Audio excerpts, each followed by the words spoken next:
গণপ্রজাতন্ত্রী বাংলাদেশ সরকার নামে একটি দেশ আমরা কি বিদায় লাভ করি। এরপরে হচ্ছে 72 সালে 10 জানুয়ারি যখন তাদের যদি বঙ্গবন্ধু শেখ মুজিবুর রহমান প্রত্যাবর্তন করেন, তখন তিনি একটি দেশের সুন্দর পরিচালনার জন্য সংবিধান প্রণয়ন করার পরিকল্পনা করেন। তখন বঙ্গবন্ধু শেখ মুজিবুর রহমান তিনি 10 এপ্রিল 35 জন সদস্য একটি সংবিধান প্রণয়ন কমিটি গঠন করে দেন। যে কমিটি প্রধান ছিলেন ডক্টর কামাল হোসেন। ডক্টর কামাল হোসেন নেতৃত্বে একটি সংবিধান পরিচালনা করার জন্য একটা কমিটি গঠন করা হয় 35 জন সদস্য বিশিষ্ট। এবং 30 অক্টোবর মন্ত্রী পরিষদে এটা খসড়া হয়ে এটা পেশ করা হয়।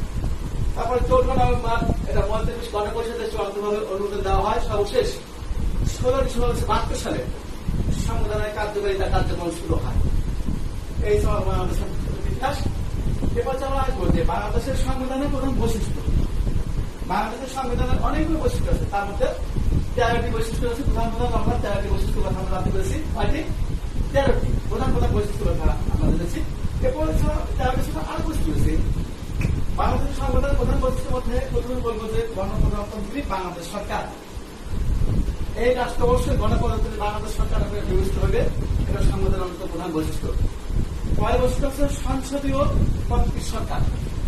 এই সরকার ব্যবস্থা অবশ্যই সংসদীয় পদ্ধতিতে গঠন করতে হবে। এরপরে বৈশিষ্ট্য হচ্ছে লিখিত সংবিধান। অবশ্যই আমরা একটু সংবিধানের পূর্বে ক্লাসে আলোচনা করেছি, সংবিধানের শ্রেণীবিভাগ সম্পর্কে বলেছে যে সংবিধান দুই প্রকার, লিখিত আর অলিখিত। অনেক রাষ্ট্র আছে যে তাদের নিয়ম নীতিগুলো অলিখিত আকারে প্রকাশ করা হয়, আর অনেক রাষ্ট্র আছে যে নিয়ম নীতিগুলো লিখিত আকারে প্রকাশ করা হয়। বাংলাদেশ সংবিধান অবশ্যই লিখিত, এবার তার সংবিধানের বৈশিষ্ট্য।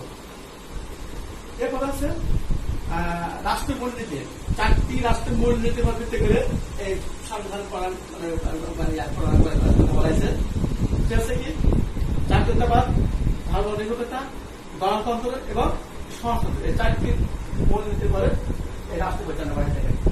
এরপরে বলেছে জাতি ও জাতীয়তা, অর্থাৎ সকল জাতি, হিন্দু, মুসলিম, বৌদ্ধ, খ্রিস্টান সহ নিরীগোষ্ঠী সহ সমস্ত ক্ষুদ্র নিরীগোষ্ঠী সহ সকল জাতীয়তা বোধের পারে সমান কথা বলা হয়েছে।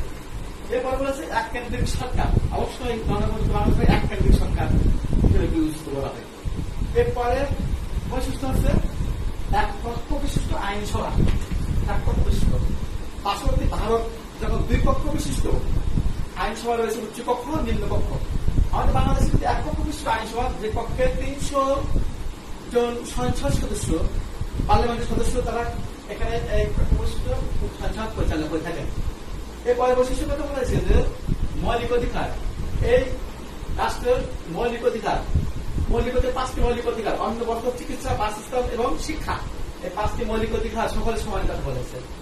এরপর হচ্ছে জনগণের সার্বভৌমত্ব, অর্থাৎ সার্বভৌমত্ব হচ্ছে রাষ্ট্র যে উপাদান আছে তার সর্বশেষ যে উপাদানটা এবং সবচেয়ে গুরুত্বপূর্ণ উপাদান, সবচেয়ে পাওয়ার, সেটা হচ্ছে সার্বভৌমত্ব।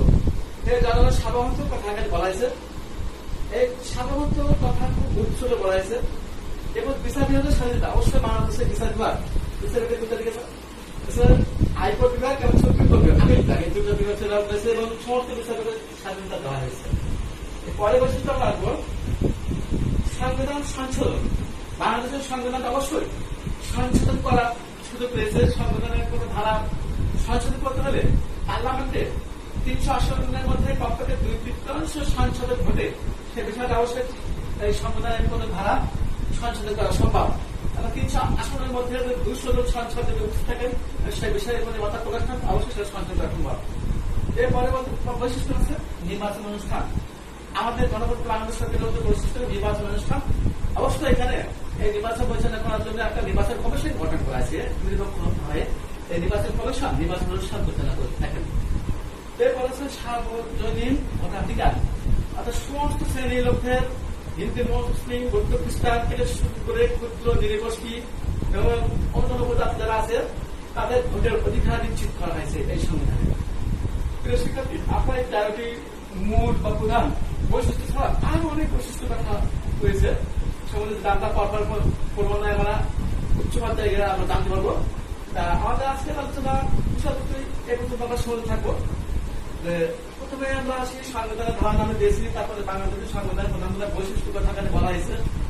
যে আমরা পরবর্তী ক্লাসে 5, 6, 7 আমরা সুন্দরভাবে আলোচনা আসবো।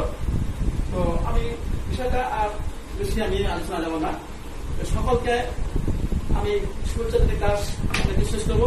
আবার বলছি যে করোনাকালীন সময়ে সকলে অবশ্যই মাস্ক ব্যবহার করবে, এই মাস্কটা ব্যবহার করতে হবে, আর ভালোভাবে সামাজিক বন্ধ করবে এবং নিরাপদ দূরত্ব বজায় রেখে তোমরা পড়াশোনা করবে এবং চলাচল করবে। সকলকে ধন্যবাদ, শুভেচ্ছা জানিয়ে আমি আজকে ক্লাস এখানে